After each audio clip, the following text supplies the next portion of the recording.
The shows you're about to watch contain graphic adult content. Viewer discretion is advised.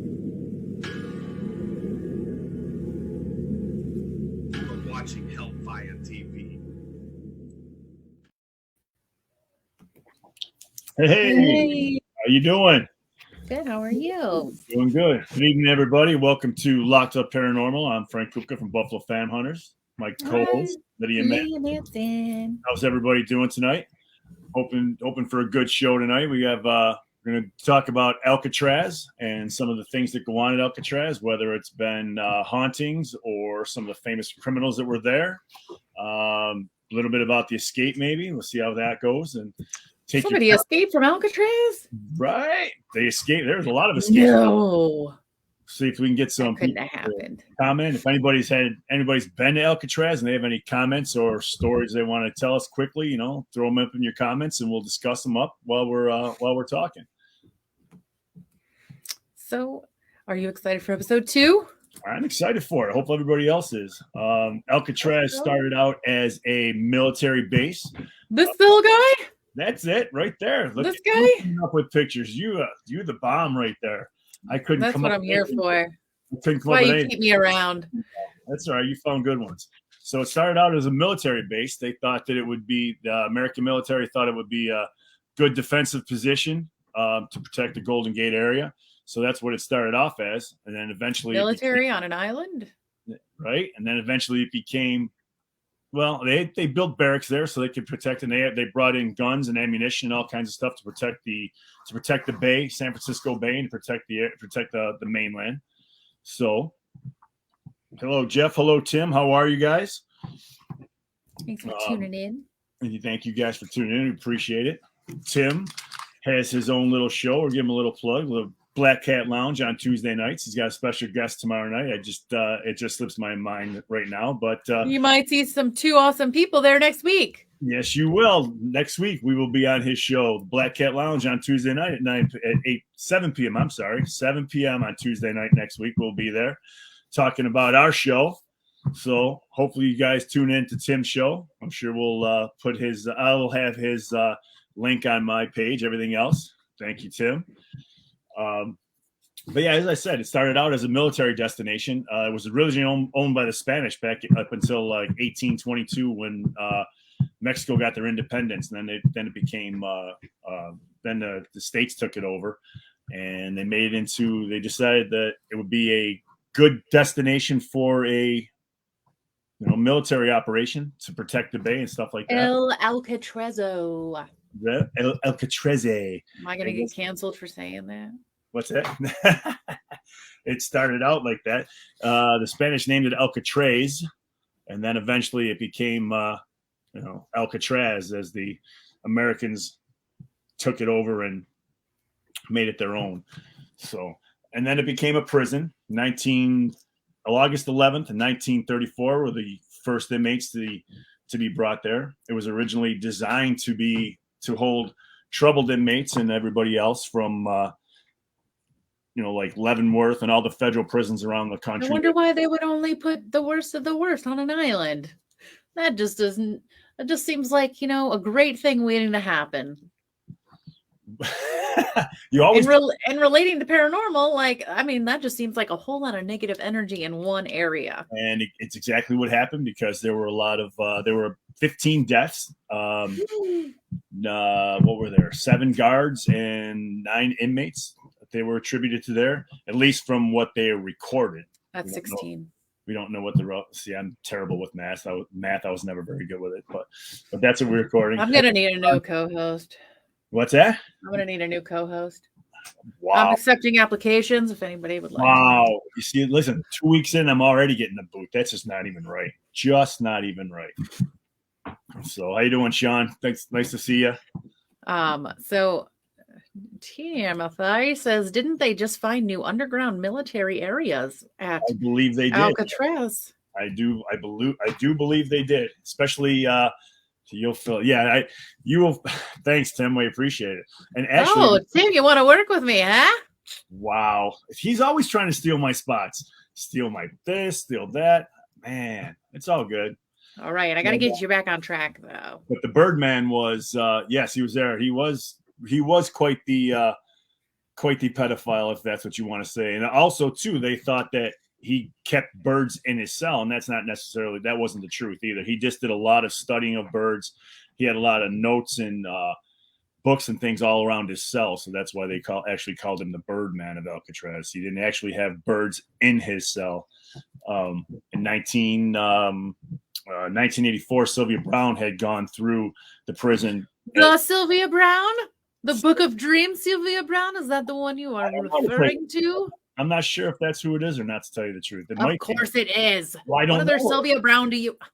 Oh my God, how do you not know who Sylvia Browne is? I am not perfect. I don't know everything. She's a psychic. I know she's a psychic. She was. Right. I know she was. She's dead. No, Capone did not die at Alcatraz. He was locked up at Alcatraz, but he did not pass away at Alcatraz. I believe he passed away in one of the other prisons. I just don't remember which one it was. I'm not even sure if he passed away in the prison. I think they released him because he had syphilis or something like that, and he passed away at home. At least one of the shows that I watched, I think that was there. But he was definitely locked up at Alcatraz for a while.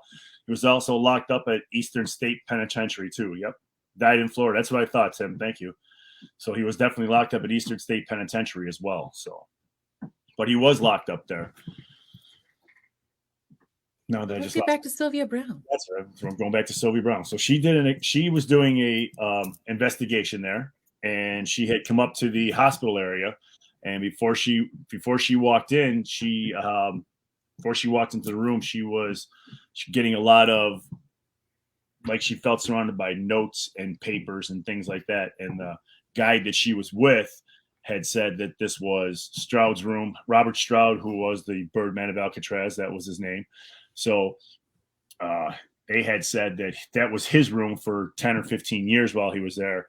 And that's when he explained to her that he didn't actually have real birds in his area. It was just all the notes and stuff that he was taking, that he was studying these birds that was surrounding him all over the place. Do you think that was his story? Because, I mean, the birds could have flown away at any time. Yeah, they could have. I mean, who knows? I mean, if you watch the movie Escape from Alcatraz, he actually had birds in his cell, but I don't think so. I don't believe that they did that. I don't believe they would allow him to have that too much. Okay. We both know what we allow and what really happens are two completely different things inside this of a prison. This is absolutely true, because when I was working at one of the facilities downstate, they don't allow animals in there, but I know two guys who had some pretty they had 2 or 3 different kittens in their cell. So, I mean, you're right. Pet frogs. Frogs, yeah. Pet mice, pet rats. It happens. Yes, it does. These guys. I'm just saying. No, you you're could right. easily train a bird. Yes, you could, but I don't know where he would have had access to the bird flying in or out, or whether he was able to bring them in domestically, so to speak. So. Oh, look at Sean did actual research. Thank you, Sean. Thank you, Sean. So, Sean found that in November of 1939, suffering from the general deterioration of, paresis, the late stage of syphilis, he was released and entered a Baltimore hospital. Later, he retired to his Florida estate, where he died from cardiac arrest in 1947, a powerless recluse. So 2 thumbs way up, Sean. Appreciate it. Absolutely. Glad we got that. But yes, he was definitely locked up. He was definitely one of the most infamous men that were locked up at Alcatraz. We gotta finish the Sylvia Browne thing. Finish this. We started on it. Let's finish it. She got all this information from that. She got all that information. Like, ooh, Shiny Penny. Hi, I'm Frank. Shiny Penny. Distraction. Wow. Damn. Listen, look, Squirrel. Hey. Don't make me do it. Go do it, Squirrel. What? This is going okay from now on. Yeah. Anytime you get off track, you're gonna put in this on. Squirrel. Fine. See. I'm trying to get back on track, and you keep throwing back on track. Sylvia Browne. Sylvia Browne entered Alcatraz to do an investigation. Yes, and on September 10th, 1984. And as she was going through through the hospital area. 1984. Yes, You think 1984, she- September 10th of 1984. You think it had anything to do with George Orwell? No.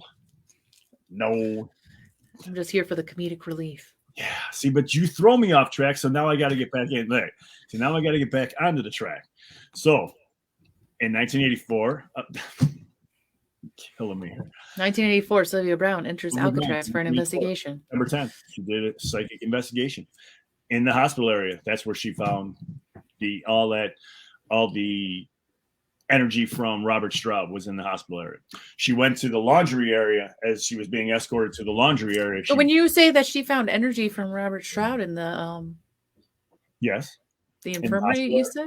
in the hospital area, yes, Did she describe what it was? she did. Yes. She did. She described that she was being surrounded by notes and papers and things of that nature, and she couldn't figure out why. And when she was talking with her escort, and the escort was explaining to her what was going on, she put two and two together, and that's why. What was that?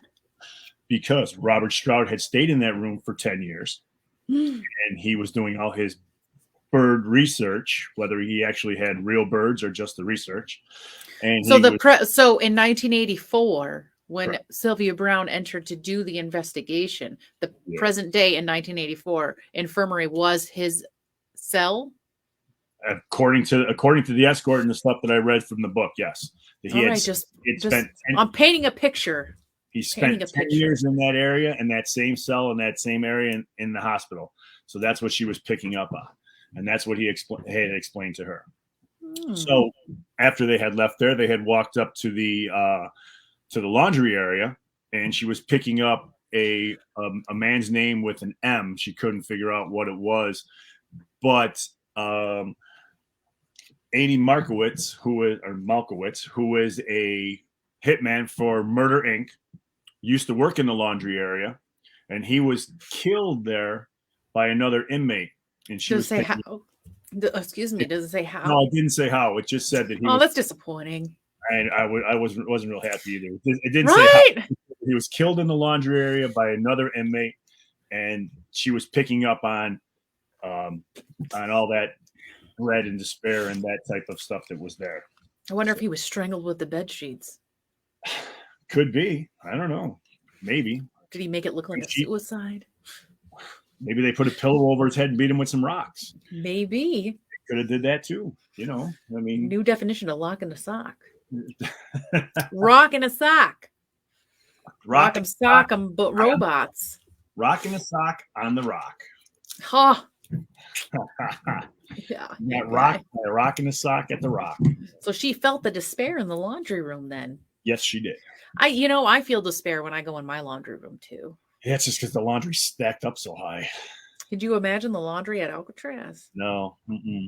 Now Alcatraz also, as it was as an island, it was self-contained. So all the officers, all the inmates were there. The officers' families had quarters and barracks on the island as well.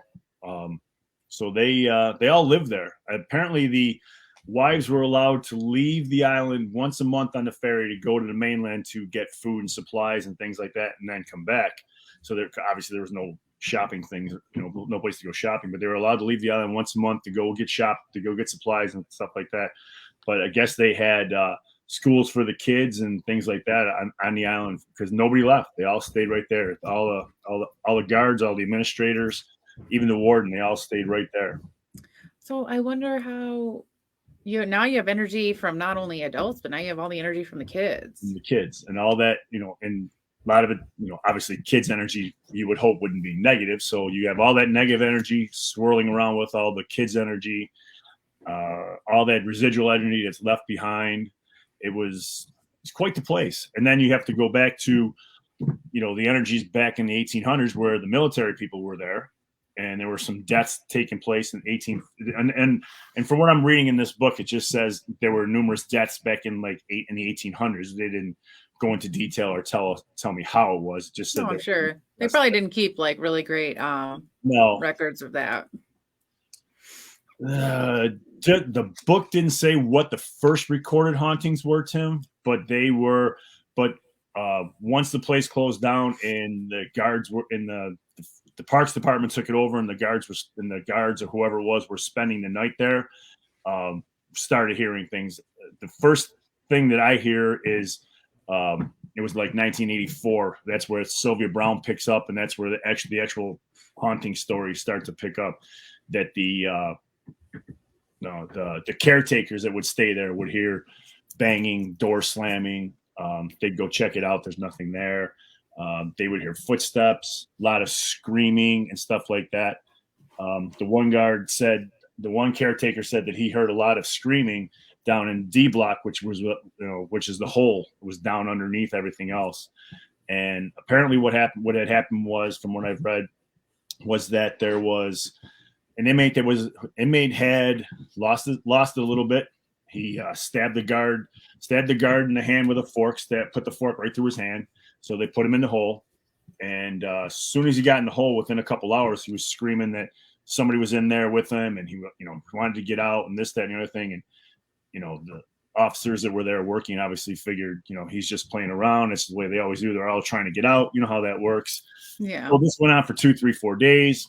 Finally, the original officer that was there the very first night went in to feed him, or whichever the case may be. And when he knocked on the door, he didn't get any noise. So he went and got a couple other officers, and they, cautiously opened the door. And when they opened the door, the inmate was dead. He had some kind of expression on his face, a look of fear. And they said that he had hand marks wrapped around his neck, like somebody had strangled him. So there was a big investigation about that. But nobody had gone in or out of the room. Nope. Nobody had gone in and out of the room other than to feed him, and they were all, they were in pairs. So that's you said they started an investigation. Like, did they report? He determined that none of the guards had anything to do with it, because they were, they were always in pairs. They had that kind of stuff. So they couldn't figure out what had actually happened to him. But they determined that it wasn't the officers that did anything to him. So that's pretty crazy. Do we feel that the hauntings are more residual or intelligent? From everything I'm reading so far, in this, it's actually just a small book that gives you a lot of stuff. It seems to be about half and half. A lot of the guys seem to think that some of the stuff is intelligent because they're hearing noises, and they're hearing voices, and they're hearing footsteps and that stuff. And then the other guys seem to think that it's just residual because it's just, doors opening and closing, slamming, that type of stuff. So just like any other place, Tim, I think you get a combination of both. I think it's, a combination of both, and it all depends on what you're picking up at that point in time. So how long was Sylvia Browne there? From what I've read, just that one day, a couple hours. Yeah, just the one day for a couple hours. He wanted to get back to do another seance up in that area where the laundry was, where she was, but it didn't say that she got back there. So that's where she probably felt the most energy. Yeah, that laundry room where that murder took place of that hitman. So she wanted to get back there. Apparently, she was picking up something about one of the guys being called the Butcher. And again, the escort explained who he was, this, that, and the other thing. And actually, the escort had brought in an ex-con from there that would it gave her some more information too on the Butcher, on this, and some of the stuff that went on in there. And that's how she found out that he had actually been that guy had actually been killed in the laundry room, because the ex-inmate had told her that. So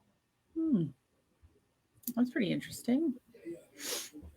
So Tim says, in your experience, do you feel that negativity or negative entities are earthbound in prison?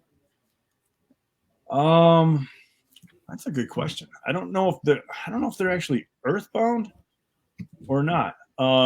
She did go on to say that she had tried to cross. It didn't give a name. She tried to cross someone over, and he didn't want to go. He felt that he should stay there because that's where he needed to stay and serve out his sentence, so to speak. Now, he had already passed away, so his sentence is up, but he felt like he didn't do enough. Yeah. time. So I guess it would all depend on the entity, whether or not they felt that way, and whether or not that energy could, make that decision for itself. I mean, I guess if you're looking to cross over, Tim, you would actually know a little bit more about that. I mean, about crossing people over and stuff like that. But I guess if they want to be crossed over, they will, and if they don't, then for whatever reason, they stay right where they're at, whether it's in a prison or if it's a car accident scene or a battlefield for that matter, or whatever. I mean, I guess that individual entity would make that determination for himself. I really don't know. That's a damn good question, though. Or did they just not know any better? They might, yeah. They may not know any better. That could be as well. You got a lot of people walking around? Yeah, right now I'm filming down in Tennessee and we're all staying in the cabin together. Nice. So there's like 15 people in this cabin. Oh, nice. So I apologize for all the background noise. That's all right. At least it's better. At least its footsteps is better than pen clicking like I had last week. That's true. Oh, so Tim, you joke around about ghost footsteps? Not even joking. We have joked. We think that this might be haunted in this place because we're like in a cabin on a mountain in Tennessee, and we've legit heard like stuff in the middle of the night. Our cinematographer, he was like, yeah, he's like, I woke up. He's like, my phone was unplugged.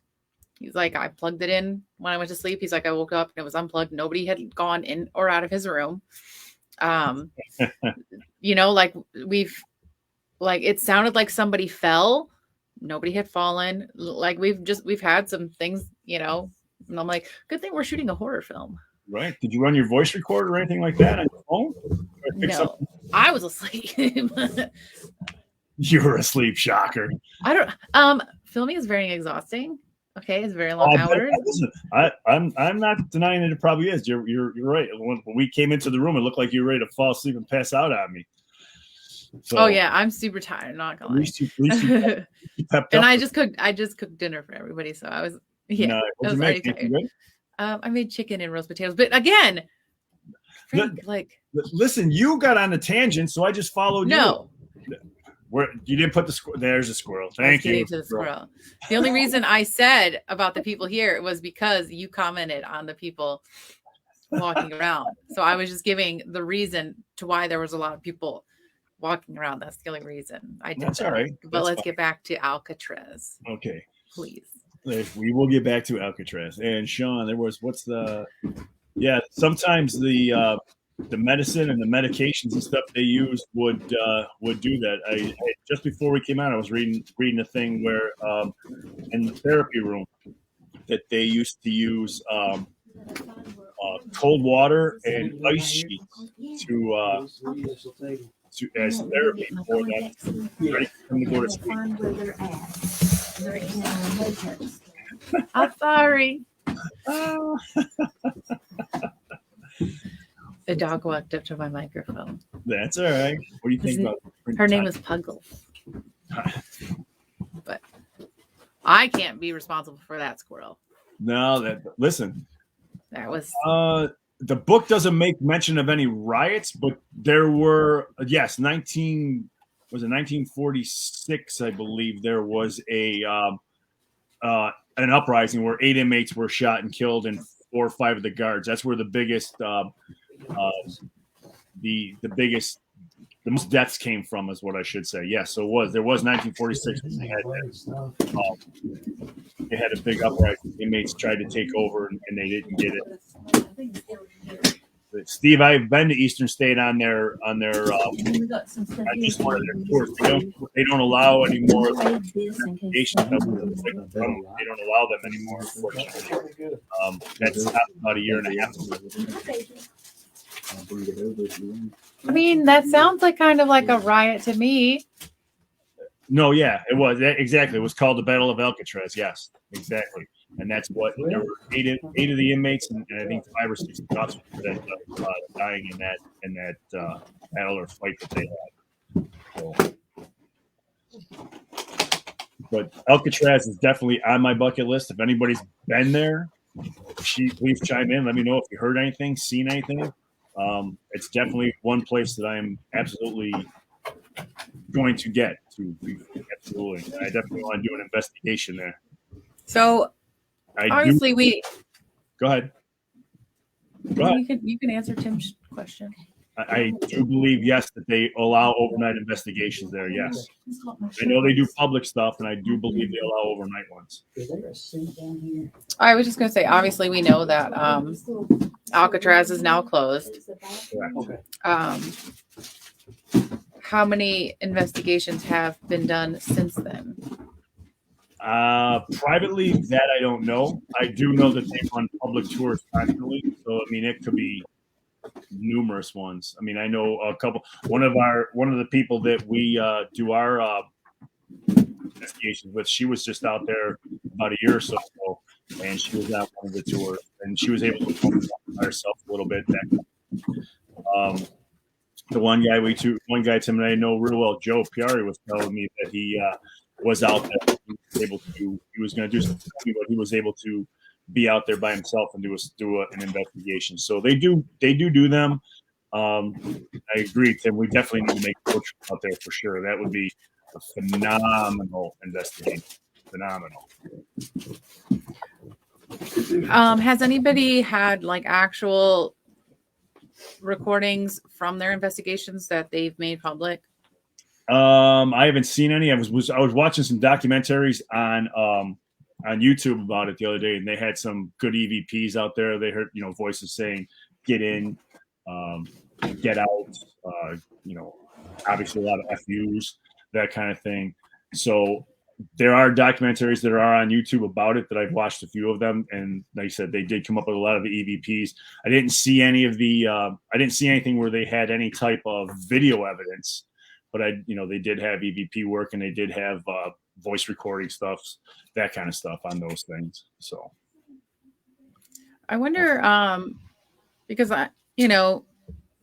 because technology has advanced so much in the past years, I wonder why they're only able to get voice recordings and not video evidence.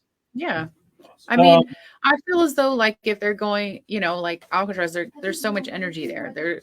I wonder why they don't want to show themselves. I don't know. I mean, it's kind of baffles me as well, because a lot of video, you don't really get a lot of video evidence, and a lot of the video evidence is hard to determine. I mean, some of it looks like smoke, some of it looks like water droplets. I mean, so it's so difficult to determine what you're seeing. I mean, we all know that we do see orbs. Now, are the orbs actually orbs, or are they dew? Is it condensation? Is it dust? Is it bugs? It's really difficult when you're going through video evidence to actually make a determination as to, yes, this is paranormal, or no, that's not paranormal. And even if you're in a facility such as Alcatraz like that, it would be difficult. It's much easier to be able to play a recording and hear it and know it than it is to actually have your eyes play tricks on you, and everybody knows that. So if you're walking around and you see something, it's really difficult to what I'm looking for is to convince people that, yes, this is paranormal, this is not paranormal, when you can actually hear them on a record. You know what I mean? Mm-hmm. A lot of that stuff is. You sure? Oh yeah. James.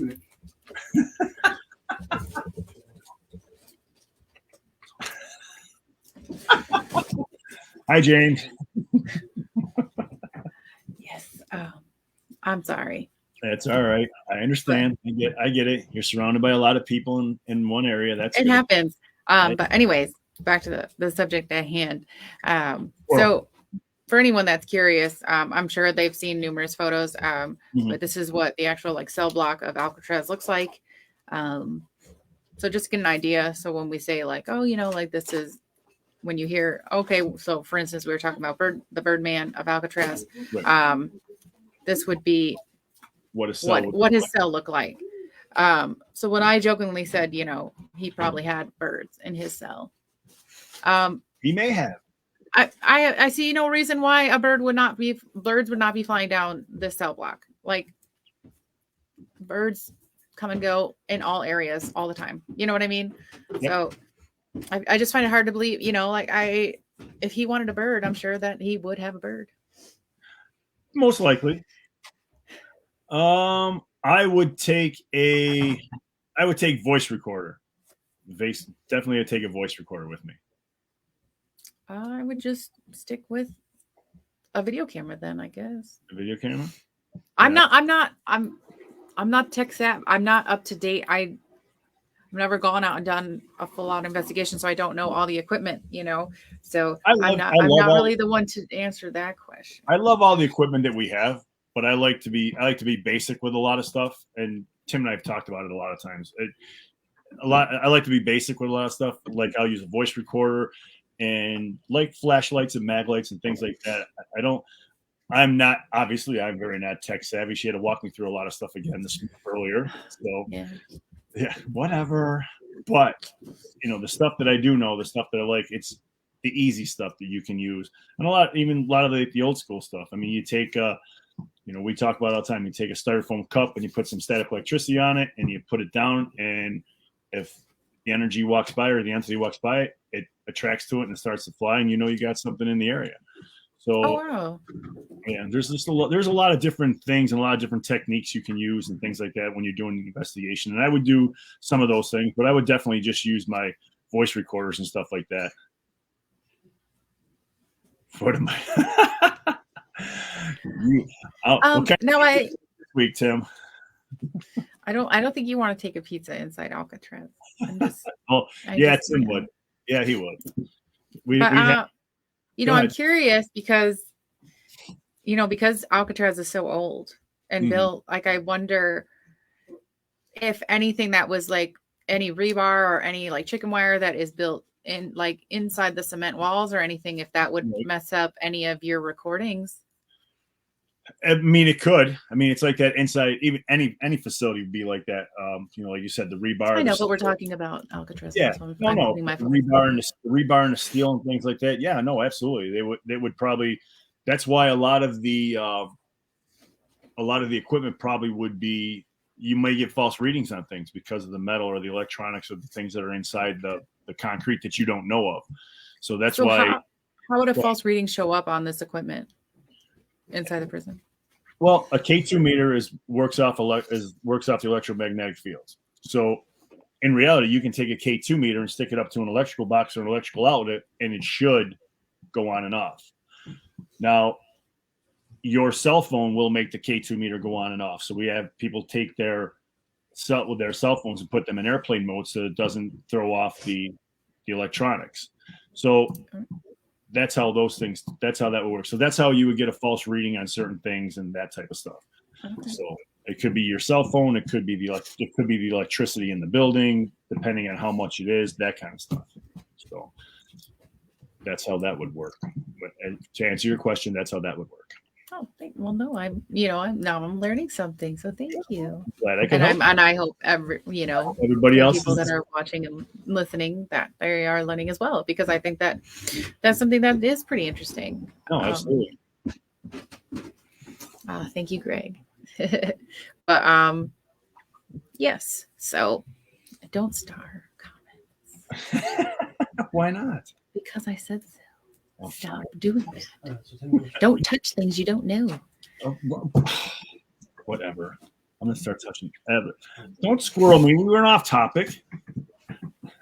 Are we talking about Alcatraz? Then we're off topic. So let's get back on topic. What else would you like to speak about Alcatraz? Go ahead. Well, we discussed it. That we got a dog there too. There's a dog here. Her name is Puggles. Hello, Puggles. She's the mascot. Okay. I don't get squirrels for that. But yes, I am curious as to, so Sylvia, she said she picked up on spirits and she was able to get like a nickname from the one inmate. Correct. So I wonder how many of these other investigations that have come and gone, how many different names or nicknames they've gotten through the years, Yeah.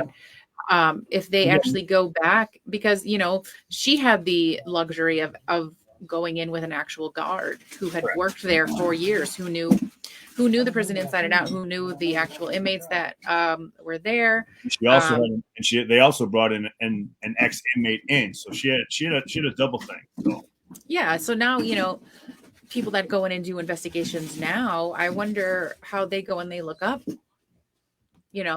right. Well, find out these things. There's a lot of information on Alcatraz. Unfortunately, there's not a lot of paranormal information on Alcatraz. I happen to get lucky to find this book, and it's been pretty good. It gave me some good history, some good. It gave me enough information that we can discuss some things that go on there, and again, the documentaries and things that have taken place there. That stuff is on YouTube as well. Those are good finds as well to be able to discuss things.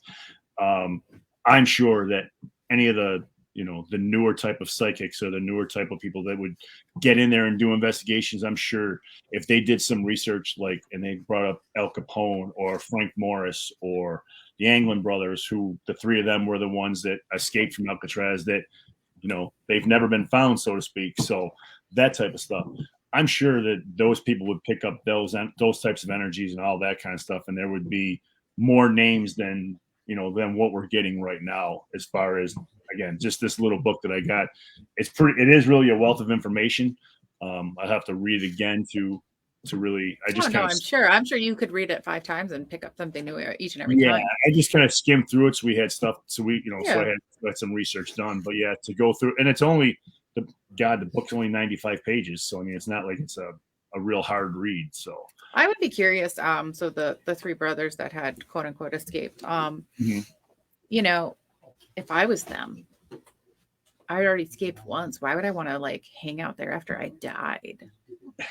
You know what I mean? Why would I want my spirit to stay there? Out of everywhere it could go. Why would I stay there? As of right now, they are, as far as we know, they are technically still alive. They supposedly there was another documentary done on them. I want to say about 2 or 3 years ago, and there's pictures that they've dated and looked back from stuff and handwriting analysis and stuff like that. That's how they've determined that they're still alive, and they're in, I believe it was Venezuela or somewhere in South America. The 2 brothers, at least. I don't know. I haven't heard much of Frank Morris, but I know at least the 2 brothers they feel are in South America as of right now. Gotcha. So they feel that they got out. They, part of the documentary stated that they got to the landing area, that there was only one area you could land on the island. It's on the backside of the island. It was the only place you can land to bring in supplies and things like that. They said that they were able to get to that landing area, get off the island, and supposedly had met up with a friend who had a boat and pulled them in, and that's how they were able to actually get out and not actually die like everybody else did.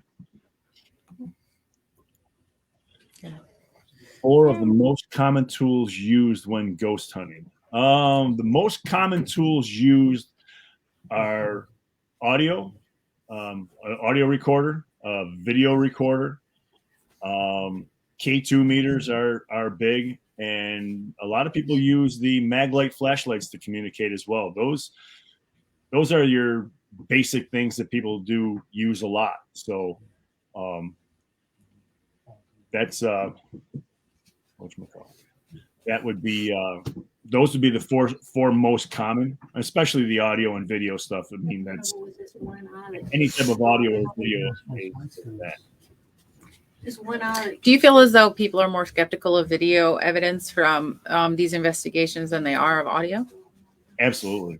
Anyone, whether it's Alcatraz or anywhere you go, people are skeptical of. Like I said, it's easier to pick apart a video than it is to pick apart something that's auditory. I mean, we can sit in a room with a recorder, ask questions, and then when you hear it back, we're all sitting there. The voice comes across, and none of us have spoken anything. None of us have said anything. So where did that voice come from? Mhm.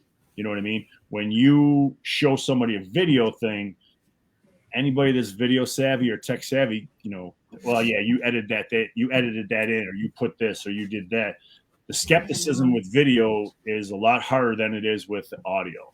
And that's, you know, and again, it goes back to a lot of different things too. You take a picture and you go, oh, look what I caught. Well, it could be lens flare. It could be the sun. It could be the angle of the lighting. It could be just about anything when it comes to picture or video type of evidence. It's so much harder to get your point across as it being paranormal when it's video and picture as compared to audio. I would be curious to see, as far as, you know, Alcatraz or any other prison that we end up talking about throughout this journey we take together. I'm still trying to figure out what I want to do for next week's prison, but what the ratio would be as far as like spirits are concerned, as far as just like, you know, officers to inmates.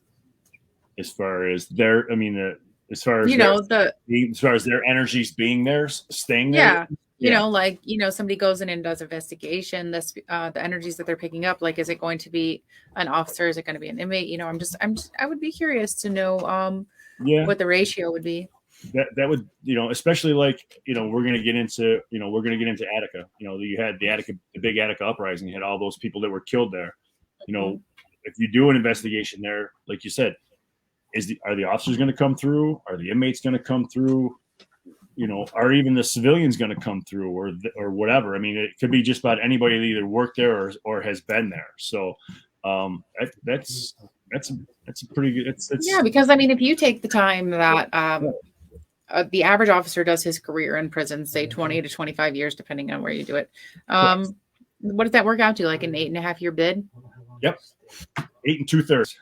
So, I mean, you know, some officers are there for just as long as inmates. Yes. I will say that I do apologize for everything that all the background stuff. And if it's okay with you, I say maybe we end today's episode just a smidge early. That's due to that, I know normally we go for an hour, but I say today we go for 45 minutes. I'm going to answer Sean's question real quick. Yes. So now, when using cameras and flashlights, I personally like to use red, like a red background, like anything that's red. Green isn't too bad. People like it. It's a lot of preference. I prefer red because, for whatever reason, entities and spirits don't really catch on to red for some reason. That's why I'll use like the red lighting from an exit sign. I'll put stuff near that because then you can see the shadows bouncing in and out and stuff like that. So, but I do prefer red, but you can use just about anything. Well, thank you all for tuning in tonight and, you know, bearing with us. But, you know, we're getting ready to shoot another scene right now. So, You're welcome, Sean. Again, apologize, but we're going to end just a few minutes early this week, just because of, because I'm on location. So thank you all for tuning in, and I hope you enjoyed the discussion on Alcatraz. Thank you, Alcatraz, and I'm going to try to come up with maybe, I don't know. Well, next week's will be a mystery. It'll be announced next week, though. Thank you guys very much. Thank you for coming. I appreciate it. Thank you. Everybody have a good night. Thank you.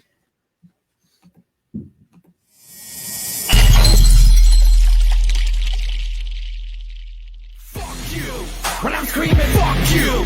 Middle finger in the air, but no one wanted to hear but you screaming. Fuck you too. Yeah, I'm running this stratosphere in a brand new atmosphere. I wanna go and shoot to the campus clear, cause I never thought I would've made it out of here alive. From the land where the people with the evil and night ride. You'll never see an equal to my kind, so blind to anything to line the life to mind is right now. Looking for another mind to fight out. Bringing everything that you can bring down on the ground like 150 pounds of C4. Looking for keyboard thugs, well I'ma need more slugs, cause I wanna see more blood. You ain't never seen gold like us. They don't wanna make them any more like us. Put them on tour with the paint on. Open to anybody can know your little lane song.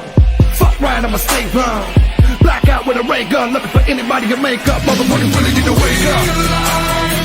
There's nothing really you can say. It's ever gonna change my mind.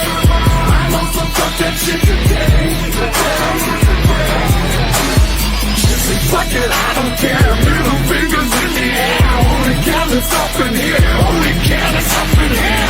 Say fuck it, I don't care. Middle fingers in the air. Only count is up in here. Only count is up in here. Fuck that! I said fuck this shit. I was born a son of a bitch and always talk a whole gang of shit. Even know that I wouldn't work spit. Now till I became a pastor. Whole world revel in the wake of my damn disaster. Had to talk to a pastor. Told me sit down, handle my shit and try to figure out what the fuck's really the matter. Ain't animosity, only nigga at wicked is the last. A victim from your own personal promises. I never know peace is an emphasis. Therefore cover up all my scars and all my blemishes. These next and other entrance. Nothing more than a menace to myself with a run on sentence.